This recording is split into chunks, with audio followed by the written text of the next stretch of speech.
What is up, y'all? I am back. It's just me today. I'm ready. I got my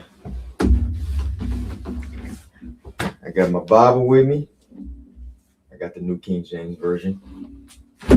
But today's topic is atheism is foolish, and Paul confirms that God exists. And a lot of you might be like, well, Paul is just a man. How would that confirm God exists? Because Paul is a very, very, very, very, very important figure historically and still in today in the modern world. Why? Because even skeptical and atheist scholars confirm Paul's existence. So if we confirm Paul's existence, then we confirm that these are Paul's letters. Now, not all skeptics and atheist scholars confirm all 13 of his books, but they do confirm 7 of them, which that's all I need is 7 of them. 13 puts the nail in the coffin. But if you want to limit me and say I can only use 7, fine. I'll only use 7 that the scholars who are skeptics and atheists agree to. I only need 7. That's all I need. So today's topic is atheism is foolish. It is. It's foolish, and Paul confirms that God exists. Untrustworthy now. Yes, atheism is untrustworthy. And it's untrustworthy because atheism is a roller coaster. I've seen it. Atheism is a roller coaster for you guys. The reason is because one day you can be happy. One day you can say facts are facts. And then the next day you'll dip down and you'll say, no, facts are no longer truth if it goes against your thought process, your worldview. This is why it's untrustworthy, because there's no foundation. Atheism is built on glass foundation, which is why it always cracks. It always breaks, because one day your worldview would say, yes, I agree with this. And then the next day your worldview would say, no, I don't agree with this. So this no longer is sufficient. So I take this away. But you just confirm this. So you're flip-flopping back and forth. You flip-flop back and forth, flip-flop back and forth. So yes, atheism is in fact untrustworthy. It's very untrustworthy because of the simple fact you have no foundation. Everything for you is subjective. And if it's subjective, that means it's all based off of opinion and how you feel. How can I trust anything in life? Even if I take out my biased opinion about Christianity, right? Even if I take that out for a second, how could you, as a person, a thinking human being, trust anything that's based off of feelings and subjectivity? Logically, how would you be able to trust atheism when it's built on subjective matters? That means it's only based off of how you feel. If you feel like this is wrong, but then the next atheist feels like this is right, you're just flip-flopping back and forth. Even atheists don't agree with each other about their own ideology, about their own worldview. So how would you be able to trust that, yes, atheism is foolish because it's untrustworthy? 100%. That's simple.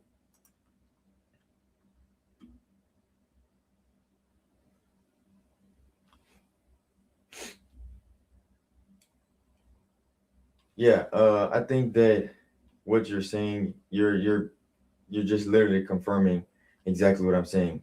Atheism is foolish because you are literally going based off of how you feel. Literally, even your comments right here, Chuck, is based off of how you feel. You're just spitting out stuff out of your mouth because you are offended by the fact that I'm calling atheism untrustworthy, instead of giving me the facts and the objective facts, the objective stance on why atheism has a foundation. You're only telling me how you feel. I can give you objective fact of why Christianity is true. You can't give me objective fact on why atheism is true. This is why it's false. It's false, it's foolish, and it's untrustworthy. No, it can't be. Everything that I just said about atheism can't be applied to Christianity. You know why? Because we have a moral lawgiver. This is why atheism fails. Because if everything is subjective to Chuck, then Everything subjective to Chuck can change based off of the next person. Even if you were to have a child, your child can have a subjective view to you, Chuck. And if they have a subjective view to you, it's just going to flip flop and flip flop and flip flop. That's not a foundation. That's not sustainable. All that does is create chaos. Versus Christianity, it's not flip flop. It's not flip flop. We have a moral lawgiver. And because we have a moral lawgiver, if someone steps outside of that moral objective law, then we know that they're wrong because our moral lawgiver already told us this is wrong, this is right, this is wrong, this is right. It's not based off of how I feel about it. This is the issue, is atheism wants to live in a world based off of, if I feel like this today and feel like this tomorrow, I should be allowed to do that. That's not how the real world works. If you feel like you want to run a red light and you do it and you get pulled over, you can't get mad at the cop for pulling you over because you broke the law. So the cop is going to pull you over just because, Chuck, you feel like, oh, I feel like breaking the law. I feel like going past the stoplight without stopping, and they pull you over. You can't say, well, I feel like I should be able to go past this light without stopping. No, you can't do that. You have to abide by the law. It's the same thing with the moral law. This is why you guys can't be consistent. Even atheists can't be consistent in their worldview, because if you are truly consistent in your worldview, everything in your life will be subjective. Everything. But yet you follow laws, you follow rules. You know why? Because rules matter. You just don't like the rules that God put in place because you want to break them. So you reject God because you don't like the laws he's giving you because you think it's too hard.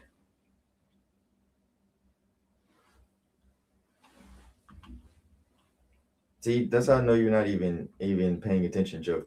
I didn't say you run a red light because you feel like it. I said if you felt like it and you decided to run the red light because that's how you felt that day and you got pulled over, I'm giving you a hypothetical.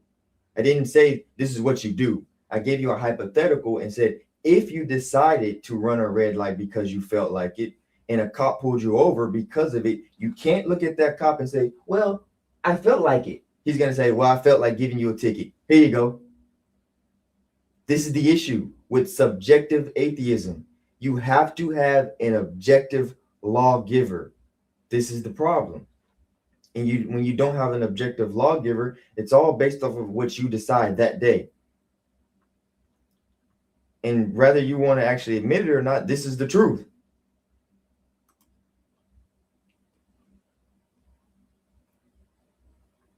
It said, random guy. He says, I'm not really religious. I don't believe in gods or stuff like that because of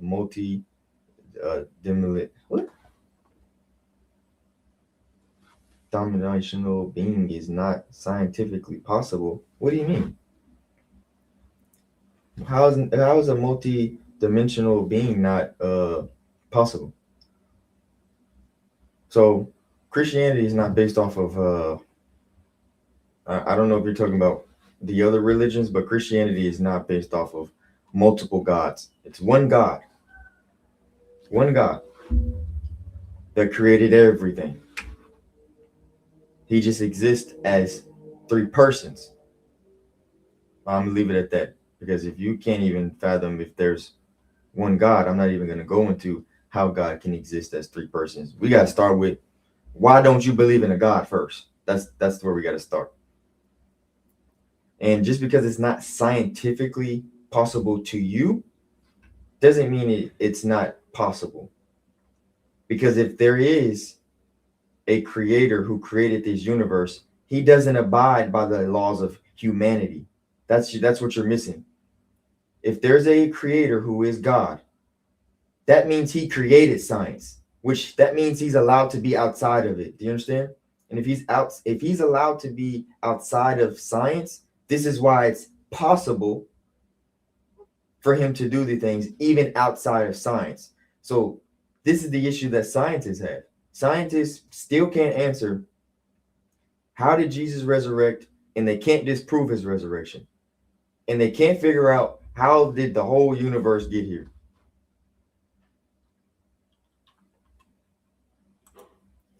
I'm waiting for I want someone to come up so we can have a discussion. I don't like talking to the comments all day because the comments can just go back and forth, back and forth. But if you want to actually have a conversation, just click the link at the top that I pinned to the top so we can have a discussion. If you disagree that atheism is foolish and Paul confirms that God exists, that's the whole point of this, to actually have a conversation, not just to tell you how I feel or you tell me how you feel. Let's actually have a discussion. So if you have an opinion or you have an objective thought, then go ahead and click the link so we can have a discussion.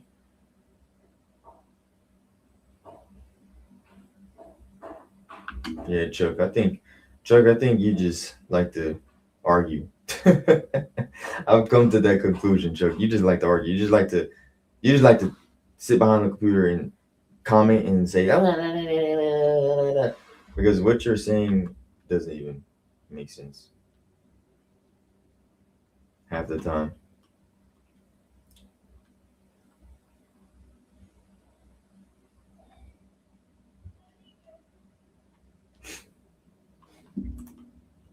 Yeah, atheism does have a lot to do about morality, but I'm not here to go into morality. I'm here to go into God existing. That's what we're here to do. I don't care to talk about morality first, because if you can't even fathom that there's a creator who gave you morality, why am I going to morality in the first place? We're here to talk about God's existence first.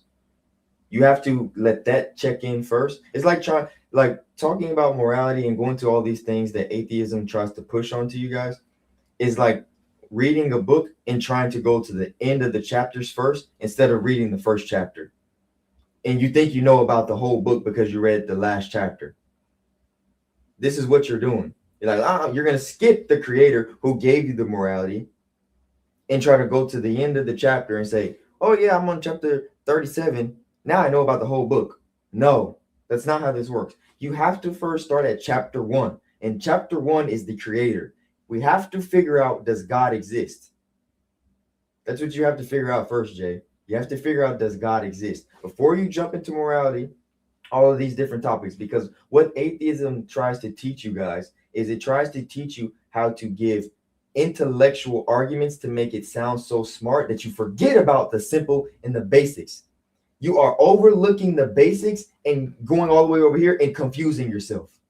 This is what you're doing. This is what atheism teaches. And you want to know how I know? I'm going to tell you exactly how I know, because I have quotes. I have quotes from one of the most notorious, one of the most well-known atheists, and he's confused.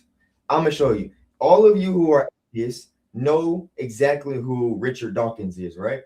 Yes, I think all of you do. And if you don't, Richard Dawkins is one of the most well-known atheists that exists. And I'm going to give you some quotes from Richard Dawkins and tell you why atheism is untrustworthy, because even your leader of atheism is untrustworthy because he's confused, right? First, let's say this. Let me show you this quote right here.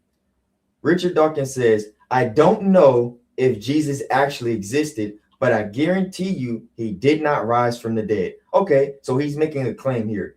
He's saying, I don't really know if Jesus existed, but I know he didn't rise from the dead. That's a contradicting quote right there. Why?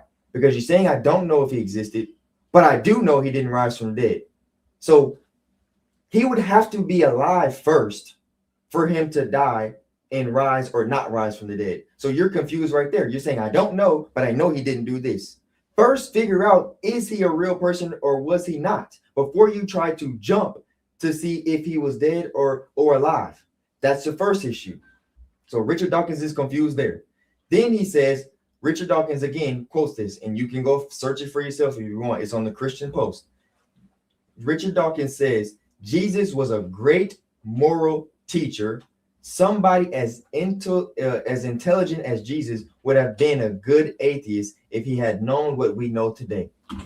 You see the contradiction of Richard Dawkins right here. The first quote I just gave you, Richard Dawkins says, I don't know if Jesus was alive, but I do know that if he didn't rise from the dead. Then the next quote says, Jesus was a great moral teacher. So is Jesus alive or is he not? Your own leader of atheism doesn't even know what he's talking about because he's trying to be so intellectual that he's forgetting about the basics. Is Jesus a real person or not, Richard Dawkins? You're saying he's a great moral teacher, which means you're confirming he's a real person. How can you confirm Jesus is a great moral teacher? He said was a great moral teacher, not possibly could have been a great moral teacher if he existed. He said Jesus was a great moral teacher, meaning he's confirming Jesus is a real person. But in the other quote, he's stating, I don't know if he was, but I do know he didn't rise from the dead. Richard Dawkins is confused himself. That's the problem. Alrighty, I'm gonna bring up actually, I'll bring up Jason first because Jason joined in first. Hey, how you doing, man? Hey, what's up, boss? I keep forgetting your name. What's your name? Carson. Oh, that's just okay. All right. Well, nice to be talking to you again. Yes, sir. How are you? Good, good. How are you doing today? I'm doing good. I'm feeling good. I went to church this morning, so feeling good. All right. Well, what's up? What's the best evidence you got? Well, so the topic is atheism is foolish, and Paul confirms that God exists. Mm-hmm. So the reason I'm saying Paul confirms God exists is because let's start with the top line. All right, the top line is the most well-known skeptical scholar, which is Bart Ehrman. He confirms Paul's existence, and he also confirms Paul's 7 authentic letters of Paul, right? Mm-hmm. And within these 7 authentic letters of Paul, Paul is giving us a lot of details that are showing us that Jesus was in fact a real person. Peter, who was a disciple of Jesus, was a real person because he states in Galatians that he met Peter and he met Jesus' half-brother, James. So we have a lot of information that even the skeptical scholars say these are authentic to Paul. And I'm wondering because even your skeptical scholars, they quote Paul as a first-class philosophical mind, meaning they believe Paul was a scholar. So we have a scholar. This is why they accept his writings, because they consider him a first-class philosophical mind. So we have someone who's not crazy. We have someone who's intellectual, someone who knows multiple languages, that is confirming something that is very, very intriguing for someone of his intellect level. What do you think about that? I mean, I think when scholars refer to the books you're saying that they're authentic writings of Paul, that doesn't mean that what Paul is saying is necessarily true. Like I could find you an authentic Harry Potter book, but that doesn't mean the words on the page were that actually happened. Well, that's a facetious comparison, and the reason I say that is because we know Harry Potter land doesn't exist, but we know Jerusalem exists today. We know that the land of Galatia was a real place. We know that Romans is a real place. So to try to compare it to Harry Potter is a facetious comparison, a facetious argument, because we know that Harry Potter didn't exist even in real life. Well, I can pick another book. I could pick Abraham Lincoln, Vampire Slayer. Abraham Lincoln was a real person. It takes place in the historical setting in which all that was happening. I'm just saying that even if it's an authentic writing, it's not that it's necessarily what it says in the writings are true. It's not inherent. I'm not going to be biased. I'm going to stay consistent. I agree that doesn't make it true. What I'm pointing out is we have someone that the scholars deem as a first-class philosophical mind, meaning he's not crazy, he's a scholar. And we have this scholar convinced that he saw Jesus with his own eyes. We have this scholar stating that this man Jesus died for our sins and he is God. This is very profound and very intriguing, at least to look into the data of why would someone of his intellect level would be convinced of this. That's what I'm pointing to. I agree with you. It doesn't necessarily make it true, but it does make it intriguing to look into it and say, why would someone of his intelligence, of his status also being a Pharisee, why would he give that up and go over here and go on the run and be imprisoned? He had to be convinced of something. Yeah, I would say it was just the road to Damascus experience that did that mostly. And do you believe that that experience was a hallucination? What do you think that was? I don't know what it was. So then you can't rule out that he actually could have saw what he saw if you don't even know what it was.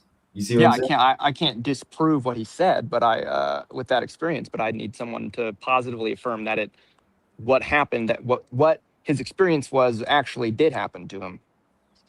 Well, we do. So we have his soldiers that were there that heard Jesus' voice audibly. They didn't see him physically like Paul did, but they heard his voice audibly. And then we also have another man who had a dream that this was going to happen to Paul. And when he met up with Paul, he told Paul, "Hey, Paul, I had a dream that you were going to meet Jesus."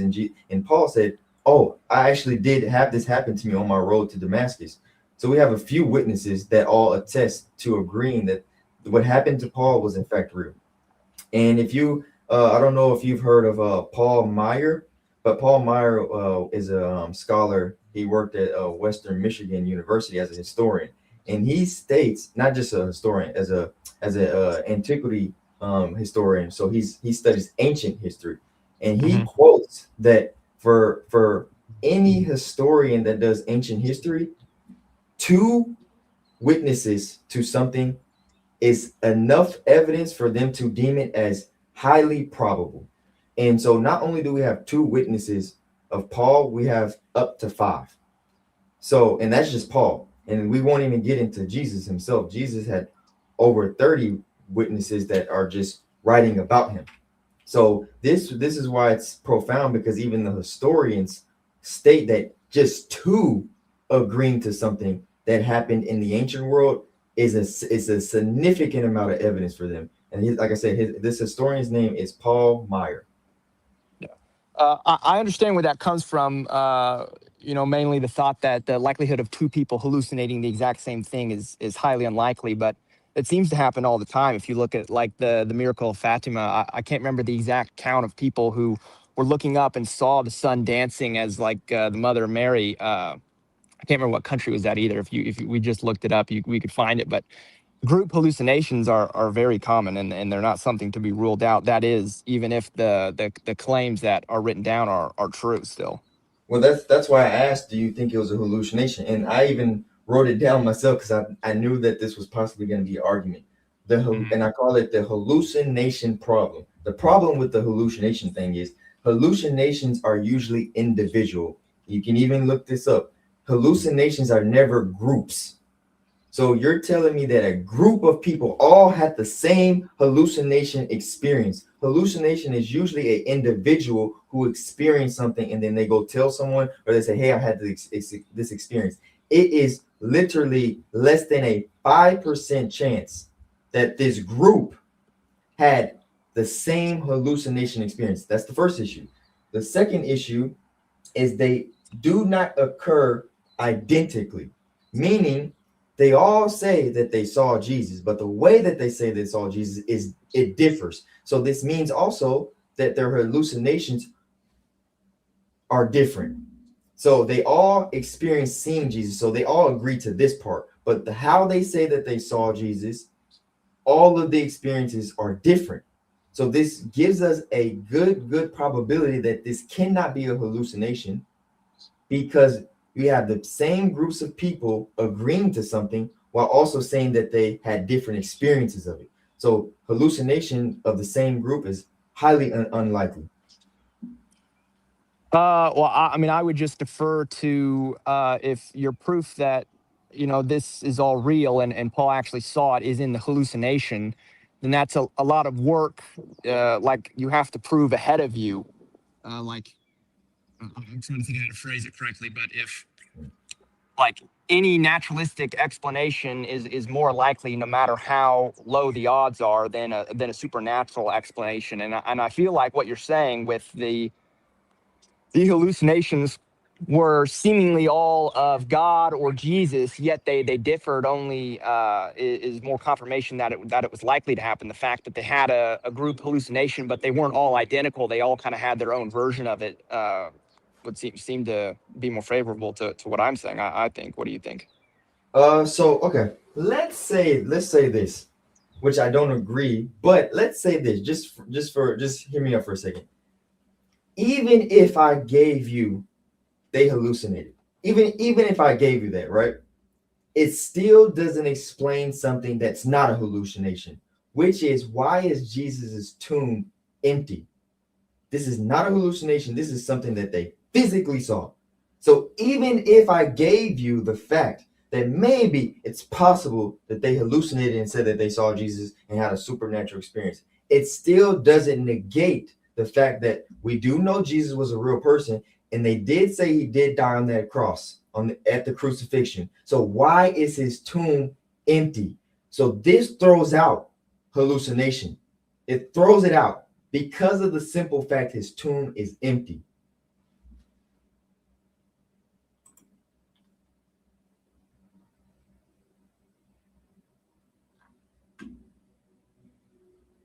You still there? Hello, can you hear me? Hello. Yeah, you know. Hey. Okay, sorry about that. Can you repeat like probably just the last sentence? I only cut out right at the end. So I said this rules out Jesus's tomb being empty, completely rules out the hallucination statement because they're all stating that they saw Jesus risen from the dead.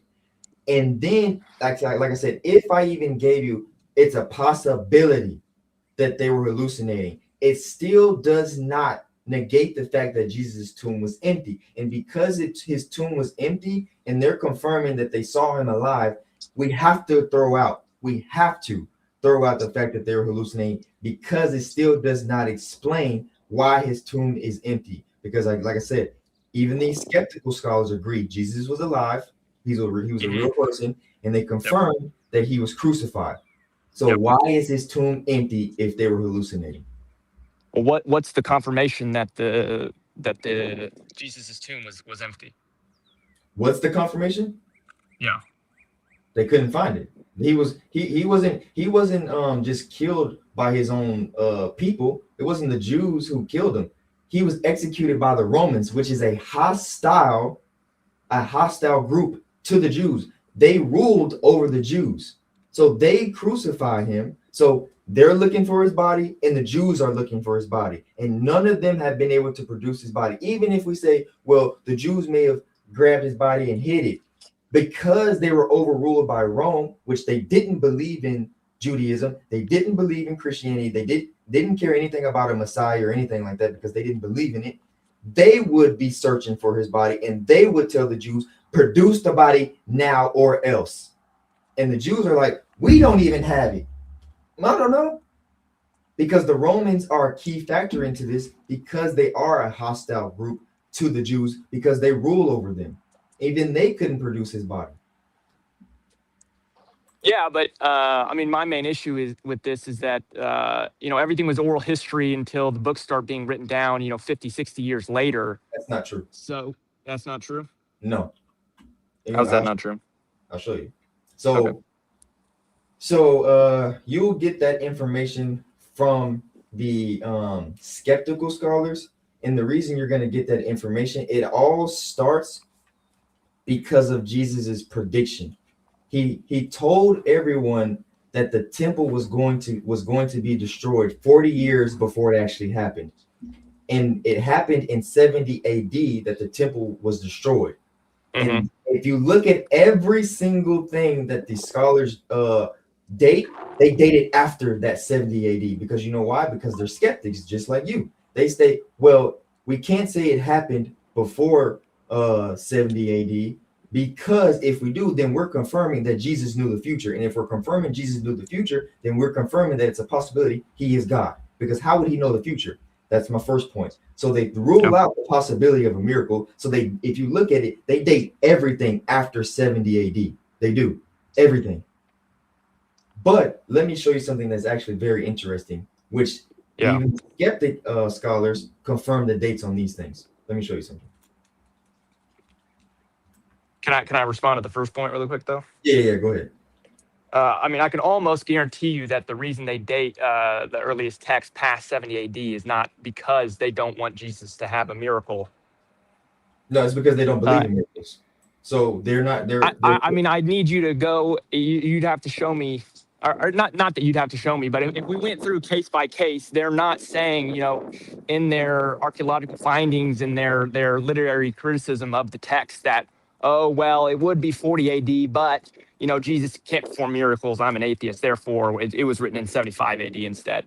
I mean, No, that's just subjectively not what they're doing. but they wouldn't do that because that would make them look stupid because they're supposed to be scholars. But I'm going to show you why. You could make them look stupid if you went into the literary analysis and were able to prove that it was dated before 70 AD. You could have you could be one of the most famous biblical scholars. That's what I'm about to do.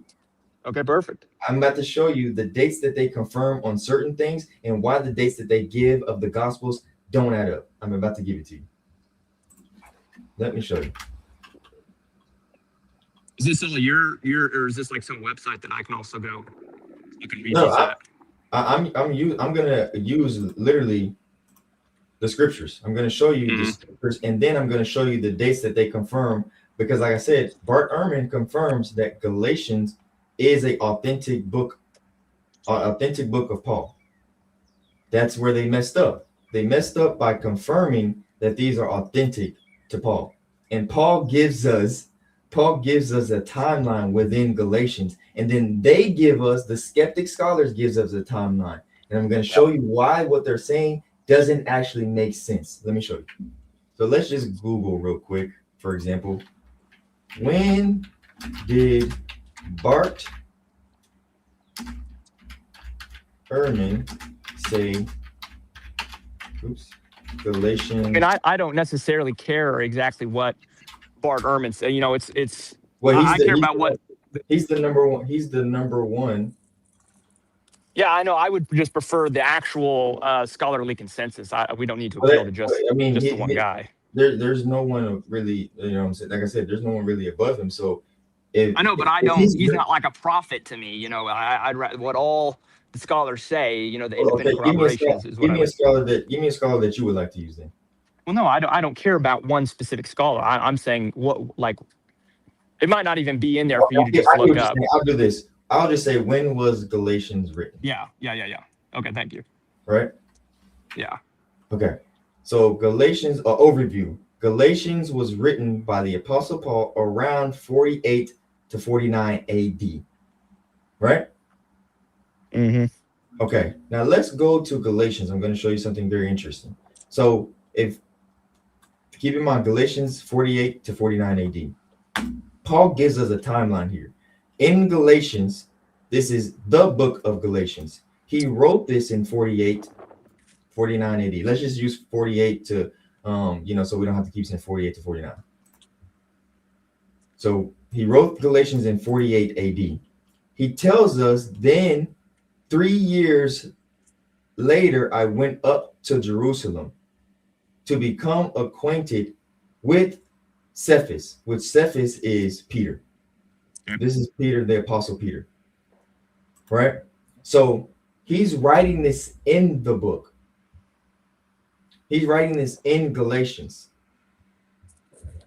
He's giving us a timeline. So if he wrote Galatians in 48, and he's telling us a 3-year period of time that happened before 48 AD, this means we have to at least subtract 3 from 48.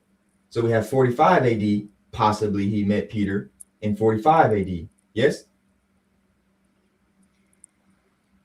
I mean, what I would say it's more about the passage that comes before it. What is he talking about in this chapter? Because I'd say whatever he's talking about before, then 3 years later he goes to Jerusalem. That's what we would date it off of, right? Not when we can attest the earliest manuscript of Galatians. Well, the reason I'm saying subtract it is because Paul he can't see the future. So if he wrote Galatians in 48, he's not saying in the next 3 years I'm going to go meet Peter. He's saying this. Yeah, no, I understand that. Okay, I mean, I know what you were saying before. I mean, I think I You get what I'm saying? Because Paul can't see in the future. So he's not saying in the next 3 years I'm going Yeah. to go You're see. just saying it's at least he's talking 3 years farther back. Exactly. At least. That's okay. Yeah, yeah. At least 3 years further back. But then something else is very interesting. That's one period of time. Then in Galatians chapter 2, Peter says, Paul says, then after 14 years, I went up to Jerusalem again. So now we have a very interesting timeline. We have a 3-year period that happened before Galatians, and we have a 14-year period that happened before Galatians. Because, like I said, they confirmed that 48 AD Galatians was written. And Paul is not stating, hey, in 14 years, I'm gonna go up to Jerusalem. No, he said, he's writing this after the fact. Yeah, exactly. So we have to subtract 14 from 48. Let's do it very briefly, just so people know I'm not lying. We're gonna subtract 48 from 14. We have 34 AD, which puts us only 1 year after the crucifixion of Jesus Christ. Only 1 year. So them stating that all this stuff was written prior, decades and time after the fact, this is not true because Paul gave us the timeline. They messed up by giving us dates for Galatians, and Paul gives us dates before Galatians. Yeah, I mean, all of the Gospels and everything are telling stories of before we can confirm their oldest copies. I mean that's they're not saying that. But you just made a claim that it happened way after the fact, and I'm showing you that this tradition started a year after Jesus' crucifixion. No, I understand that. No, I'm saying that the books aren't written until 50, just because in that book that he writes in 50, that 14 years ago I did this and 3 years ago I did this. That doesn't mean that the book still wasn't written down and first compiled 20 to 30 years after the fact. That's all I was saying. I'm not saying he can't talk about things he did in the past. I'm just saying we don't know what was added or subtracted within the time period where it was just oral history for all the first the first church, the first early church. Okay, I'll give you some more because that was just the start. Paul is just the start. So now let's go into the Gospels really quickly. Mm-hmm. So Matthew, Mark, Luke, and John, right? Yep. Do you know which one they say came first? Chronologically or the old stated? Chronologically, like which one came before all of the other Gospels? I know the last was John, was it not? I can't remember the first. Yeah, it was John. John was last. First they say is Mark. They say Mark is first, then Matthew, then Luke, then John. Yeah. But Luke gives us a significant piece of evidence where the timelines they give us for these dates are actually wrong. And I'll tell you why. So in the book of Acts, let's look this up really quick.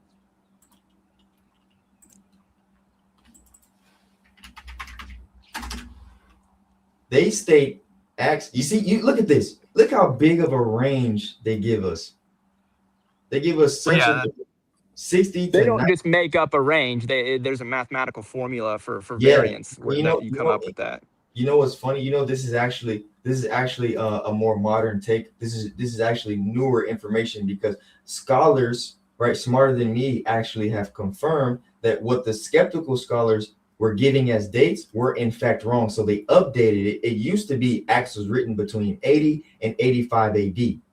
They changed it because the scholars start pointing out that this is actually false because of something significant in the book of Acts, which is in the book of Acts. Luke is the writer of the book of Acts, which is actually the sequel. So Luke wrote the Gospel of Luke first, and then he wrote Acts. But in Acts, there's two things that Luke records that is very, very important, which he records the death of the first Christian martyr, which is Stephen, and he records the death of James, not the brother of Jesus, but the brother of the Apostle John. He records these two deaths, but the skeptical scholars state that James, the brother of Jesus, John, Apostle John, Yep. and Peter, and Paul died before Acts. And Luke was actually his teacher was Paul. So the problem that we have here is Acts does not record the death of Peter, which we know is the foundation of the church. He is the leader of all the 12 disciples when Jesus ascends back to heaven. And Peter not being recorded in Acts is your first problem, because he was the foundation once Jesus left.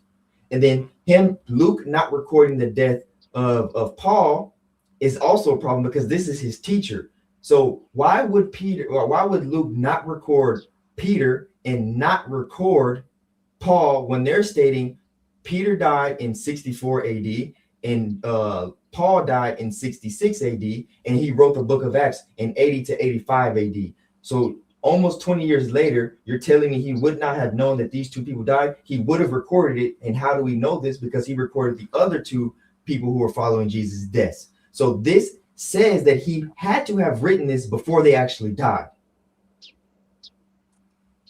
Yeah, I mean, I don't know what's the actual proof that Luke is the author of Luke and Acts. They confirmed. Firstly, what is the confirmation of that? Here's the scholars.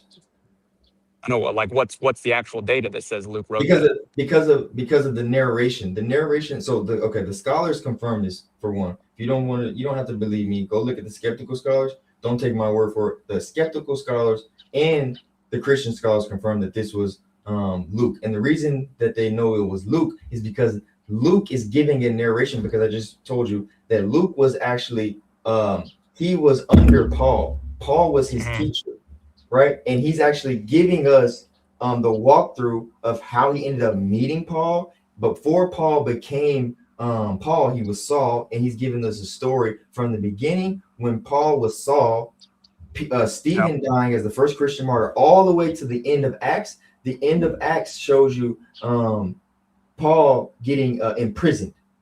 So, and he was following, they were together. So the reason we know this is because they were together. Luke is giving us a narration outside of Paul of the walk of all the main leaders. Like Peter, he walked with Peter eventually, and he walked with Paul the whole time. And he's giving us that narration from the beginning to the end. So this is how they know that it was Luke, because who Luke was and who he followed and how the narration of the book of Acts went. I mean, I just don't think that evidence follows necessarily. I mean, because the Gospel of Luke follows the story of Luke, that doesn't mean it was written by Luke. It's not inherent. Okay, so let me show you.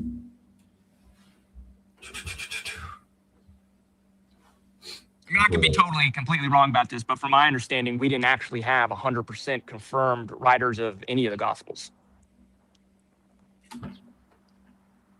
Of any of the Gospels? Yeah. Who said that? No, that was my understanding. I said I could be wrong. I could definitely be wrong. Yeah, that's like I said, that used to be true back in the day, but as time progresses, and even because we have so many scholars that are butting heads nowadays, more and more information is coming out. Whereas they're actually, in Gary Habermas, he's a Christian scholar. He even said, yeah, I've heard that.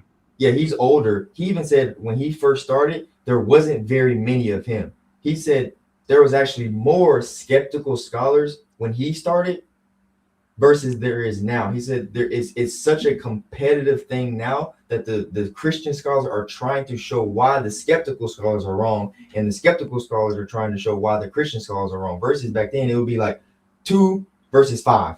Now it's 5 versus 5. So we have so much more information coming out on the Christianity side that now the skeptical scholars have to kind of concede to some things because they're proving some things to be right. Not saying they're agreeing with necessarily everything, but there's some nuances that they have to come down and say, okay, now we both agree on this. But it's never going to be as far as the divinity of Christ or anything like that. But it's more along the lines of who was this, who was that, who wrote this, who wrote that.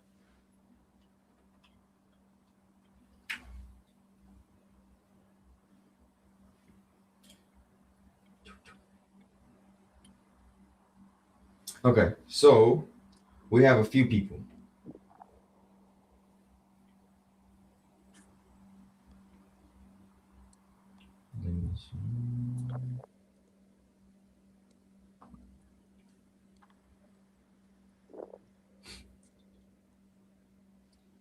Okay, so let me pull up his name so you can see it really quick.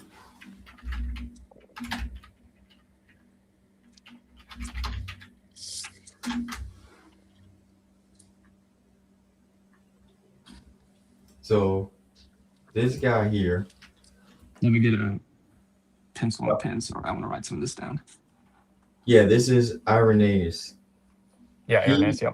yep, he was one of the earliest bishops. He was a part of the first foundations of the church that has now formed to what it is now. But he confirms he's actually an eyewitness, right? He's an eyewitness because he confirms that Luke was the companion of Paul, right? Which is recorded throughout all the Gospels, actually. So Luke is actually younger. Like when you see like Matthew and then John is older. John and Matthew are older than Luke and Mark. Luke and Mark were actually younger at the time when Jesus was walking the earth. So they were they were young. So like they were under these disciples. But he confirms the confirmation that Luke was actually a companion of Paul's who learned under Paul. So if you want to look into him, you can actually find the information on how we got to the conclusion of Luke being a companion of Paul and following Paul directly, which leads us to how we know Luke wrote Acts and wrote the Gospel of Luke. This is his name, so you can, like I said, you don't have to take my word for it. Go research this guy and look into how he confirms, and then how the Like scholars. Irenaeus will confirm that Luke was a companion of Paul, or that the that he, writings of Luke are penned by Luke. That he was a companion of Paul. Oh, I mean, I believe that. Yeah, and then if you look at the narration of how the book of Acts was written, it would only be able to be written by someone who knew Paul, like literally, because the way he wrote it, he wrote it as if he knew this person, not as if it was passed down. I know, but I can write a book as if I knew someone I didn't. No, you can only write, like, for example, I'm not old enough, but I'm just gonna give you a compare.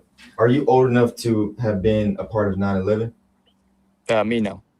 Okay, so like for example, me and you are on the same boat because I'm not old enough to actually be a part of 9/11 either. So me and you, if we wrote a book about 9/11 just because we did our research, did our due diligence, it would come out, pretty nice, but it wouldn't be the same type of narration of someone who was in New York and experienced 9/11, and they were old enough to comprehend everything that happened when 9/11 took down. So me and you would write completely different than the narration of someone who actually participated, who actually was there when 9/11 occurred. There's writers, there's scholars, and there's people who are smarter than me. That there's different out. They even have things now where if you write a certain way, they can even see that your signature doesn't match this person's signature. And so that they have a way to show you that the narration was written by either third hand or second hand or fourth hand narration versus a first hand or second 100%, hand. yeah. So that's how they came to the conclusion that this is most likely Luke because of the narration, because this can only be narrated by someone who was there, not the narration of someone who's researching it like me and you would do if we were writing about 9/11 versus someone who was there. Yeah, I mean, with the 9/11 thing, you would only be able to tell if somebody who was there and witnessed it could tell you that you were not right. So that's the first thing, or experienced it.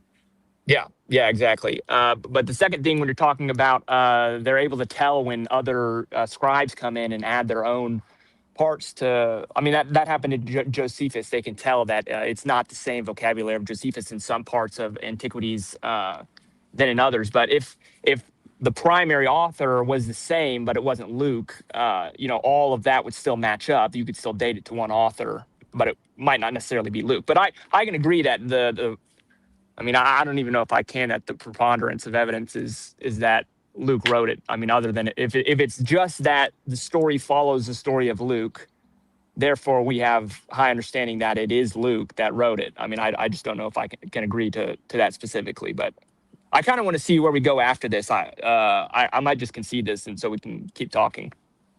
Okay. Yeah. So, yeah, my point is that Luke confirms that there's only 2 deaths recorded that are important in the book of Acts.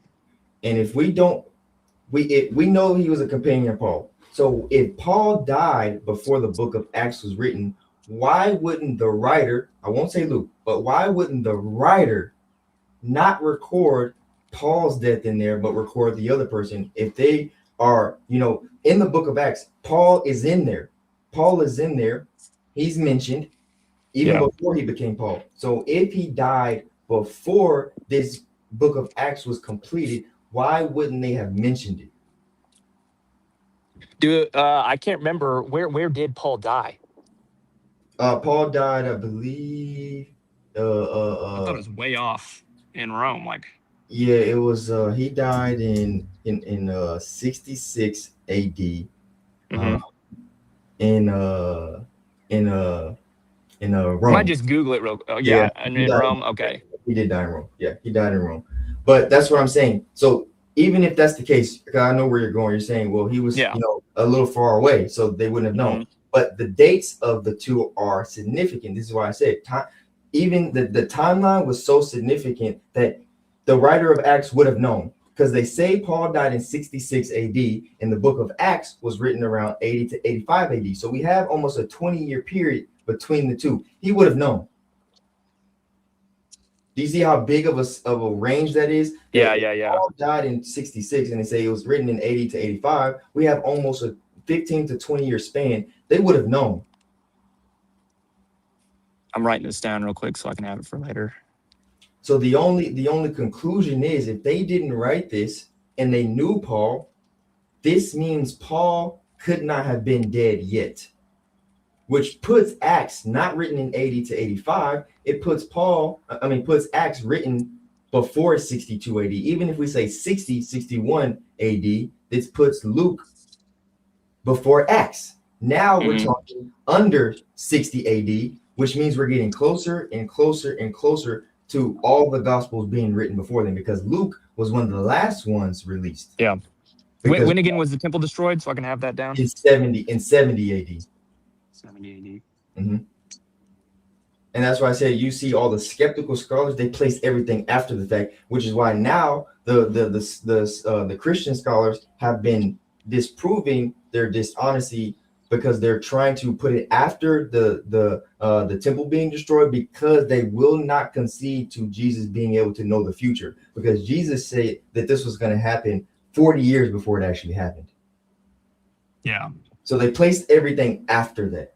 And now we have scholars, Christian scholars, or even historians, there's even some of them that are not Christian scholars. We have just historian scholars who are stating, hey, this is in fact not true, because the writer of Acts did not record the deaths of Paul, and Paul died in 66. So this means he had to have, and also Peter, because Peter died in 64 AD. He died before Paul. So we have Peter, 64, Paul, 66. So Acts would have to be written before both of those. And then we have James, the brother of Jesus, who died in 62 AD.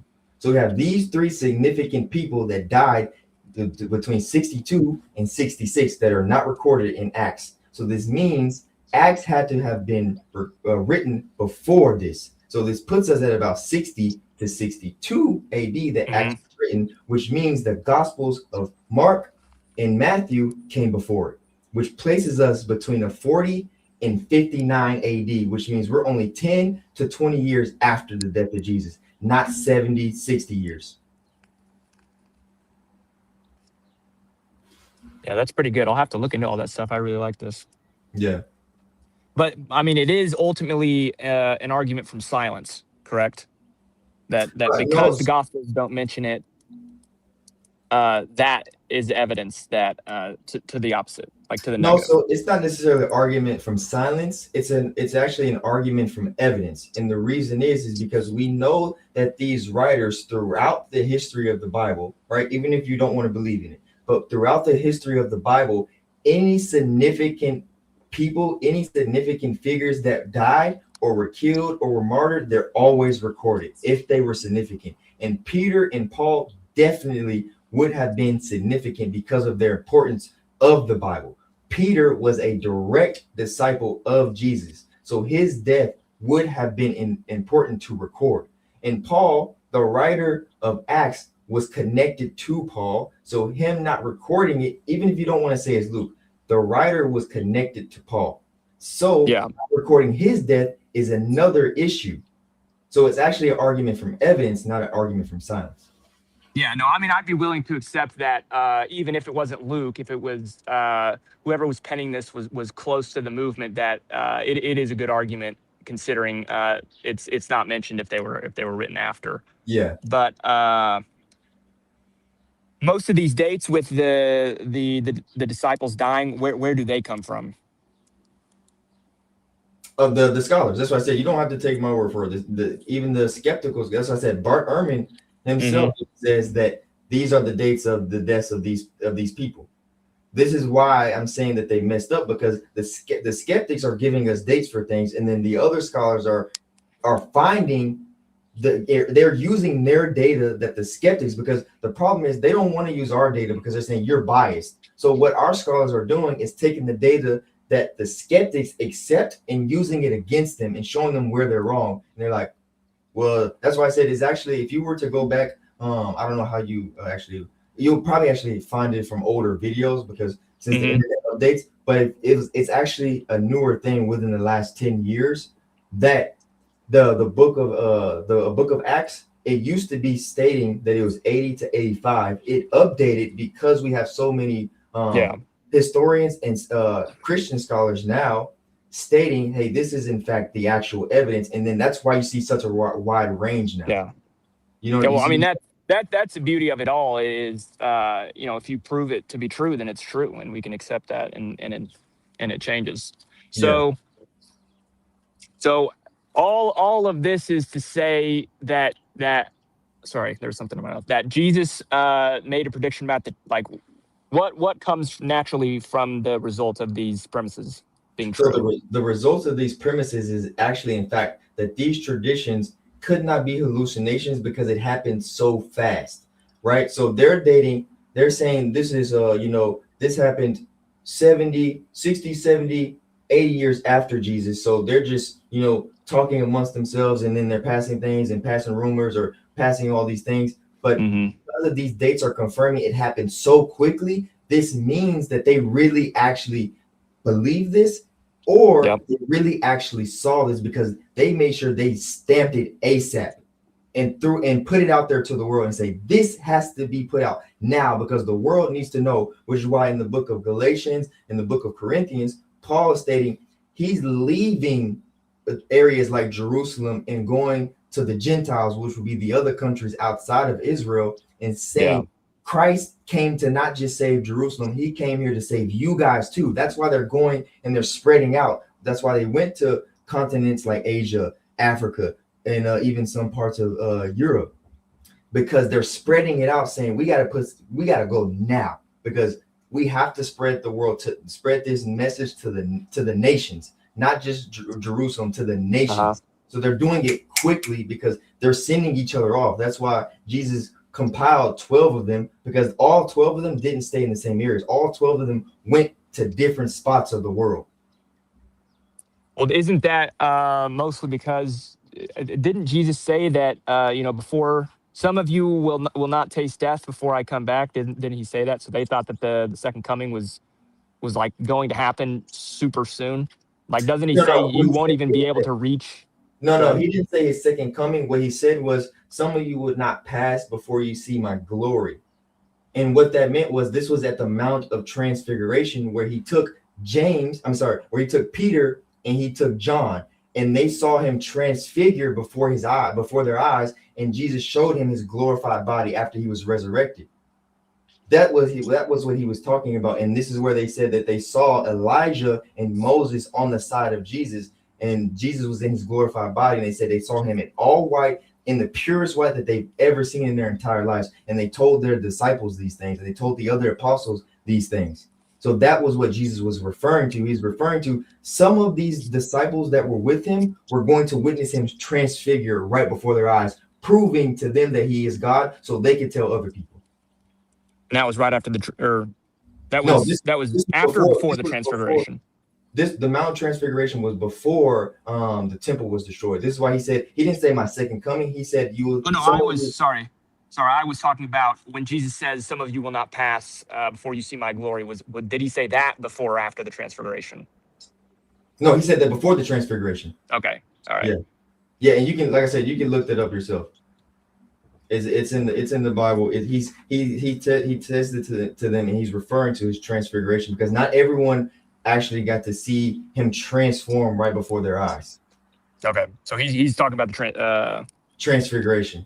Yeah, not the second coming. Okay. Yes, exactly. That's why he didn't say my coming, or what is in the Bible known as the day of the Lord. The day of the Lord is actually referring to his second coming, whereas him saying his glorified self, he's talking about his appearance as a glorified deity, which he was still there on the earth at the time. So he hadn't actually ascended, which means he could never have come a second time. Yeah. Okay. Yeah, this has been pretty good, man. This is pretty productive. Yeah, I thank you for coming on. Let me just show you this real quick before you get off here, man. I just want to show you this real quick.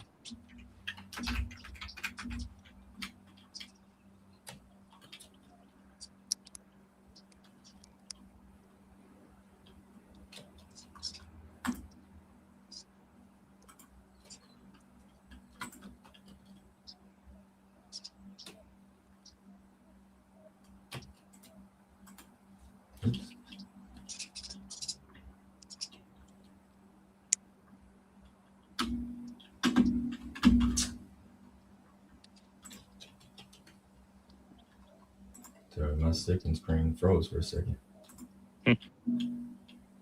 Hey, I can't be one to talk about technical difficulties. I swiped off 4 times that last night.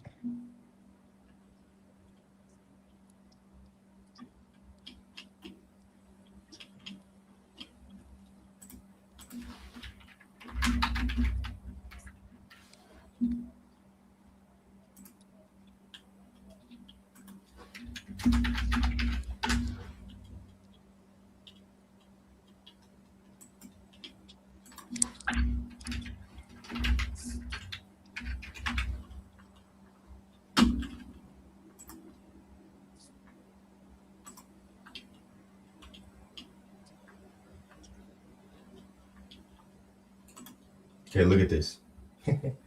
This is what Jesus was talking about. Look. Yeah. Matthew 17. It's literally right after each other. Look. So you have. Oops. My mouse keeps freezing. Okay.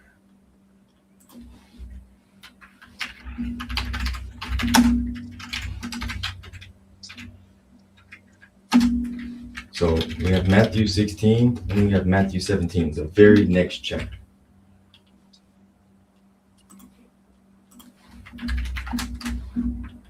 Okay, right here. Jesus, red lettering is Jesus speaking. He says, surely I say to you, there are some standing here who shall not taste death till they see the Son of Man coming into his kingdom. And this is 16:28. And literally right after the beginning of the next chapter, it states, now, after 6 days, Jesus took Peter, James, and John, his brother, led them up on a high mountain by themselves, and he was transfigured before them. His face shone like the sun, and his clothes became white as light. And behold, Moses and Elijah appeared to them, talking with him. Then Peter answered and said to Jesus, Lord, is it good for us to be here? If you wish, let us make here 3 tabernacles, one for you, one for Moses, and one for Elijah. So Jesus is letting them see his transfigured body right after he said, some of you here will see me come into my kingdom, into my glory. So can you go back up to 16? Yep. So who tasted death would be my question. Because some of them will not taste death, and It they'll would see be, it. it would be referring to everyone who was not here. So the people who were here were Peter, James, and John. Those 3, they were there. So Peter is a disciple. James, James, the brother of John, is a disciple, and John is a disciple. So all 3 of them are apostles. Those 3. Yeah, but he was talking to them in 16. Or who all was he talking to in 16? Sorry. In 16, he was talking to the whole group. All of the disciples. Yes, all of the disciples. So all the disciples, some of them basically, because none of them, the other ones, the other 9 did not see Jesus transfigured. So they died not seeing this transfiguration right before their eyes. The other 3. Oh, okay. I see what you're saying. Yeah. Yeah. The other 3 saw it. And the reason that they saw it is because, like I said, this is why Peter's death not being recorded in Acts is very important, because how significant Peter, John, James were to the foundation. Peter was so important because Jesus called him the rock. So Peter was somebody after Jesus left that basically gave him the keys and said, hey, you make sure all your brothers are on point. So Peter is very important, which is why he lets him see these things, why James saw these things, and why John saw these things, which is John wrote Revelation.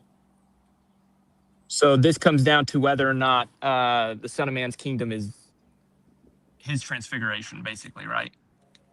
That's completely plausible. If that's what he's referring to in 16.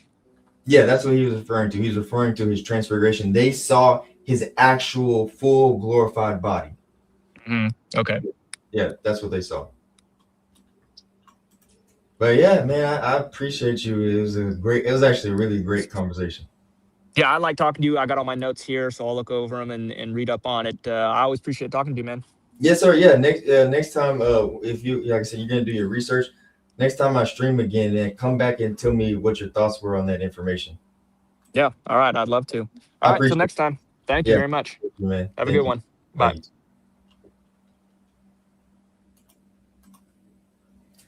This is why we do this. That was an amazing conversation. And this is exactly why we do this, because we're here to have conversations, not be biased, not me be biased, not him be biased. We're trying to progress in the conversation. And if we can have progressions in a conversation, we can have breakthrough. And if we can have breakthrough, this is exactly what we're here for, because we're trying to pull you guys who don't believe in God out of the fire. Truthfully, we're trying to bring you out of the fire. And what do I mean by that? We're trying to grab you and say, come over here, because we want you there in eternal life with us. I want Jason there in eternal life with me. I want him to be there. I'm trying to pull him and say, Jesus really is the truth. He's telling us he has a way for us to never, ever perish, ever. And I'm trying to pull all of you guys, as many as I can before I die, physically.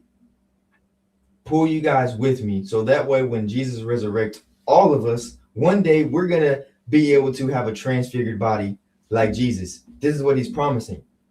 And I want a transfigured body. You're going to want a transfigured body where you can't get cancer, where you can't burn, where you can't get scratches, where you don't cry. You can live in a mansion. You can have gold. You can have silver. This is what Jesus is teaching us. And this is why we do it. That was actually probably the best conversation I think we've had on this stream, because Jason is a very good guest. He was a guest that was willing. He was open-minded. He was willing to listen to the evidence instead of saying, well, I don't care about what you're saying because I don't believe it. that means he's not open-minded. But Jason was humble enough for him, even himself, to say, maybe I could be wrong, or maybe I could look into it. That is a great thing. And he's honest. That's the other big key factor. Honest. He's honest even from his own worldview. I don't have no issues talking with atheists if it's like this, because Jason was honest. He was honest and say, hey, I'm gonna look into it myself, instead of just saying, I don't care what you're talking about, be quiet. It's not true. Your God is this, your God is that, your God is this, your God is that. So I appreciate Jason. Jason is always welcome to come on. Always.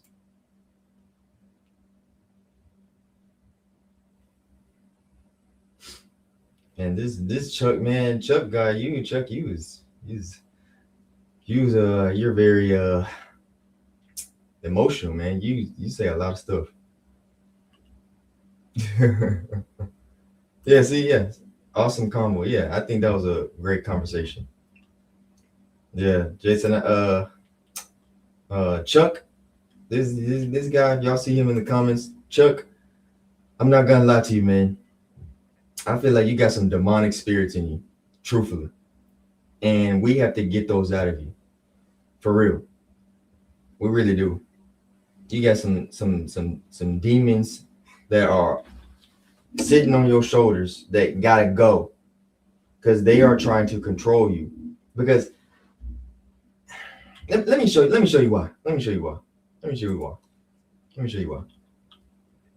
The Bible actually says that there is no God. The Bible says that. Let me show you. Go to Psalm 53:1. Let's go to Psalm 53:1. The Bible says there is no God. Look. Psalm 53:1. The wicked fool says in his heart, there is no God. They act corruptly and commit abominable injustice. There is no one who does good. So look. This is what your favorite sentence is. There is no God. Yeah. That's in the Bible. The Bible says the wicked fool says in his heart that there is no God. They act corruptly and commit abominable injustice. This is what we see the world doing literally right now.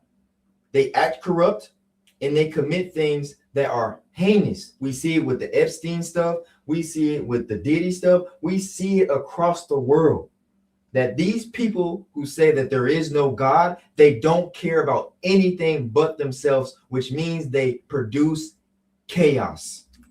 So this is why I say, Chuck, you got to get them demons up off you, man, because right now you're acting like a wicked fool. That's just the truth. You're acting like a wicked fool. You really are. Because I don't understand how you can say all these crazy things about something you don't believe in unless you got demons on you, boy. For real. I don't understand it, because you wouldn't be this angry and say, yeah, unicorns this, unicorns that, unicorns. You wouldn't, because you don't care about unicorns. You know why you say all these crazy, corrupt things about God? Because you know something tells you that there is a God, and the demons that's talking to you behind your back telling you, say it. That's the truth. So I'm going to pray for you to get those demons up off your back. For real.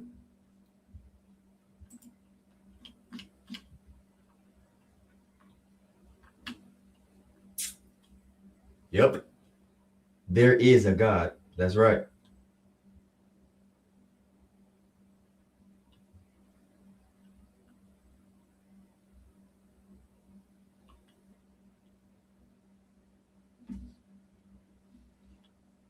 No, Chuck. We're not going to question the morals about Numbers 31. You don't even believe in a God.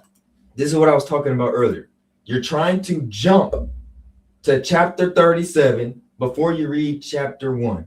You have to figure out who God is and does he exist before you try to jump over here about the morals and morality that you steal from my God. Objective morality comes from my God. My Christ. So before you try to steal the word morality and use it and try to corrupt it, again, say right here, they act corruptly. Before you try to corrupt morality, figure out if there is or is not a God first. Before you try to go into this thing about numbers, you don't even believe in God. So why do you care what the Bible says, Chuck? Again, that sounds like spiritual warfare to me that you dealing with over there. You have this big issue with God that you don't believe in. How do you have an issue with numbers when you don't believe in God? You should just be moving on about your merry day. Seriously.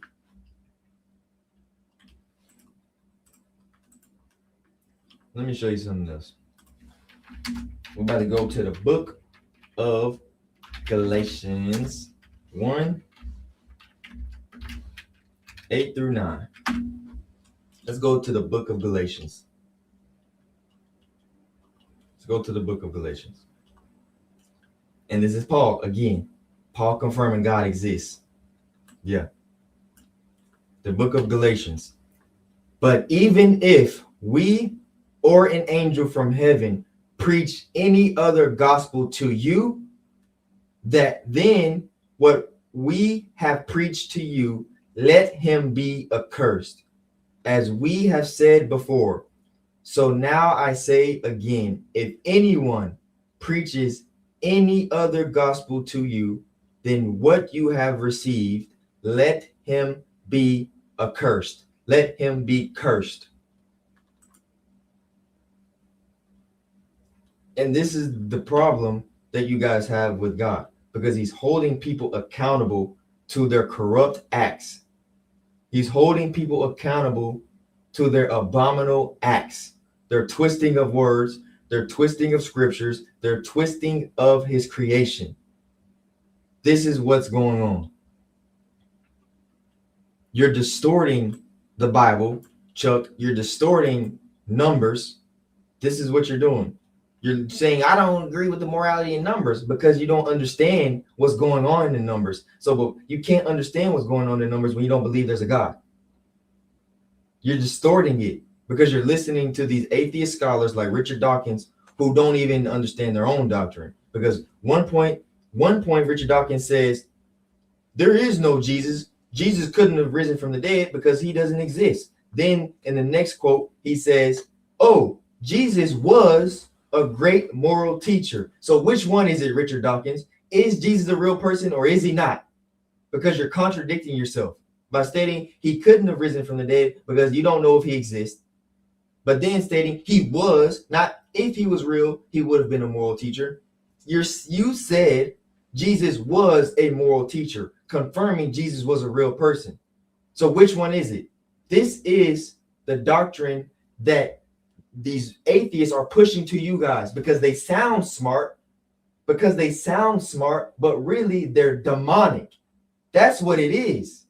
They're demons pushing it onto you, and it's getting your ears itching. It's getting your ears itching. You know why? Because it sounds smart.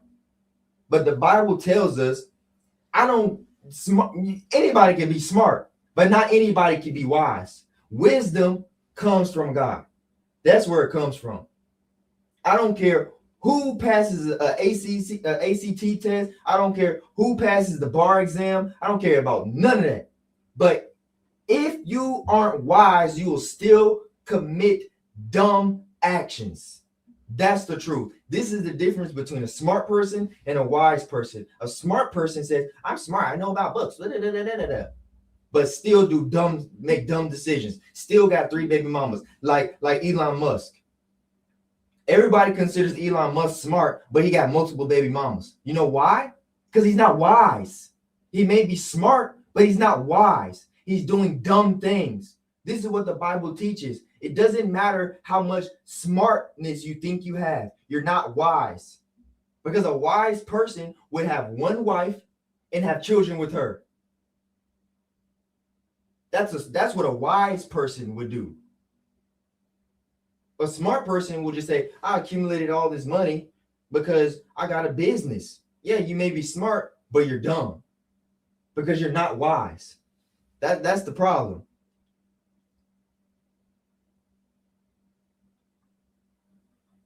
It's all about wise people believe in the Bible. You know why wise people believe in the Bible? Because wisdom is in the Bible. I've never, ever seen a wise person that doesn't believe in the Bible. Never. Never, ever. Again, don't misquote me. I'm talking about wise, not smart. There's a lot of smart people who pass bar exams, they're lawyers, they're doctors. But guess what? They get caught up in scandals because they're not wise. They care more about corruption and money than they care about making the right decision because they're not wise. This is your issue. This is the issue.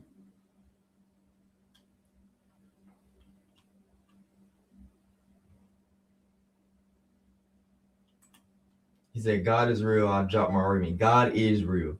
You are right. God is real.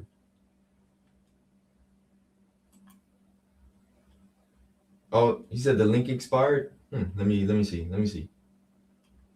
Are you sure the link expired? Let me try to pop it back up. Maybe it clicked off. Maybe that's why y'all haven't joined. Let me see if the link is up still. Because sometimes it does like drop off. Let me see if the link is not on the chat so I can let people join in. Because you might be right. I know sometimes it does trip. Let me look. Let me look for y'all real quick. No, the link is not expired, man. It's still on there. It's still on there. Let me ask my wife real quick if she can click it. But can you see if you can go to YouTube real quick and see if it allows you to click the link?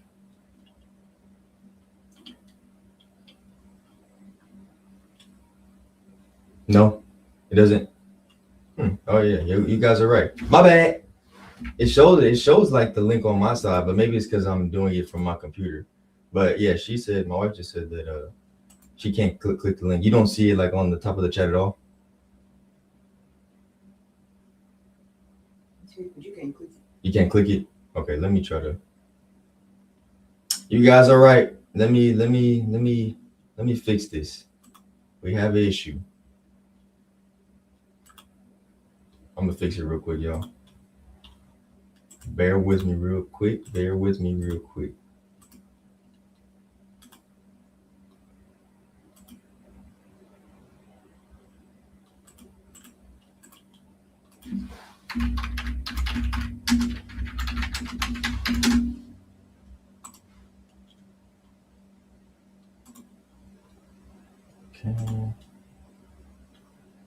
Okay, I just did that one.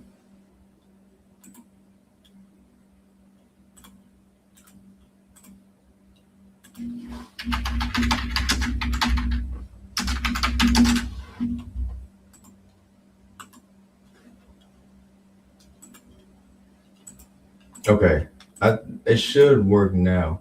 I just deleted the pinned link and then I repinned it just now too. If you're watching from vertical, I just repinned it to the vertical, and if you're watching from horizontal, I just repinned it to the horizontal as well. So it should work now where you guys will be able to join. He said, Drink the Dr. Pepper says, I don't like subjective morals, therefore objective morals exist. I'm curious, are you atheist? Because the way like you're saying it, I think you're saying it as if you do believe in objective morals. So maybe you don't necessarily believe in God, but you believe in objective morals. Is that correct? And if so, I'm actually interested in having a conversation with you because I wonder how you can not believe in a God but have objective morals. That would be pretty interesting conversation, because the position that I hold is there is no objective moral unless God exists. A moral lawgiver exists.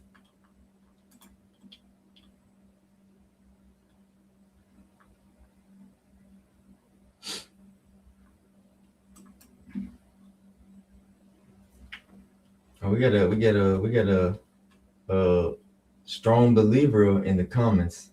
The Young Apologist 15 says I could drop my argument in the chat, atheists.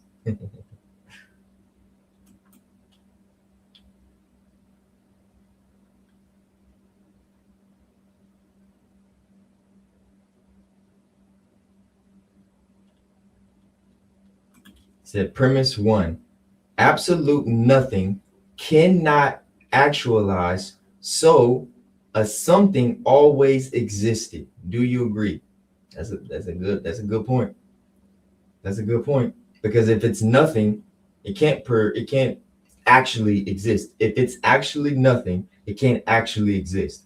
So therefore, something had to always exist, which points to our eternal God. That's the first premise you can never get around.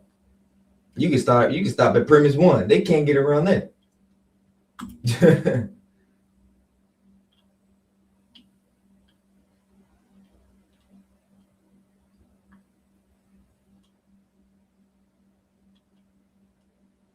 It says, no, that's not true. This guy says, if God has a mind, they are subjective. This is in fact false. Even us as human beings have objective morals, whether you want to admit it or not. How do we know? Unless you are a demon or Satan himself, all of us would agree that doing harm to a child is absolutely wrong. Infinite across the board. All of us, it don't matter if you speak English, you speak Spanish, you speak Portuguese, you speak Latin, you speak Greek. All of us would agree, if we all saw it and we all spoke different languages, all of us would pounce on seeing a 35-year-old man kick a little 6-year-old in the face. We would all say this is absolutely wrong. You know why? Because there's an absolute objective moral to what just happened. Absolutely. So God is not subjective. He's consistent, which is why he can be objective, not subjective. That's atheism, which is why I say atheism is foolish, because you flip-flop back and forth, back and forth, back and forth. Tomorrow or next week, you're going to come back here and comment and say, this right here is objective, because you're going to flip-flop. That's what you're going to do. That's what atheism does. That's why I stated it's untrustworthy, because one week you will agree that a woman could only be a woman, and then the next week you will agree that a woman could be a man if she wanted to be. Because you're crazy. You have crazy thoughts.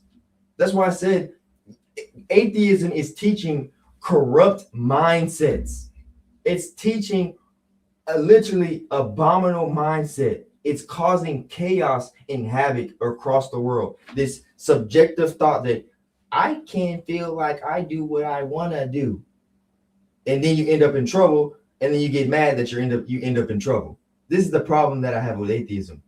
I have no problem with people. People, cool. Love people. The ideas that people push and try to form it into a group is the problem. I hate atheism. Love the people. I just talked to one, Jason. Jason is a perfect example of what I'm talking about. Jason, the person, I love it. I love him. The mindset he has of atheism, I hate the atheism because it's corrupt. That's what I hate. Jason, the person, if I met him in real life, I would be cool with him because I can tell the way he thinks, the way he speaks, he holds himself to a certain standard.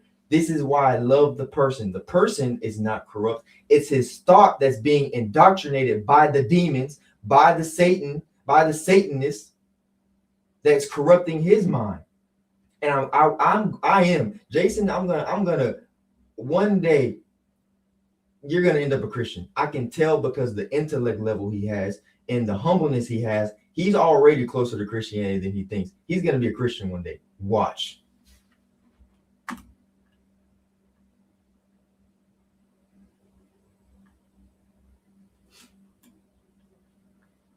Nobody else want to join, have a conversation?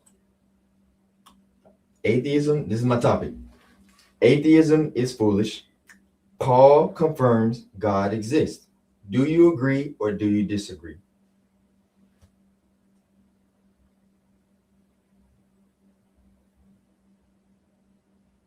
Do you agree or do you disagree?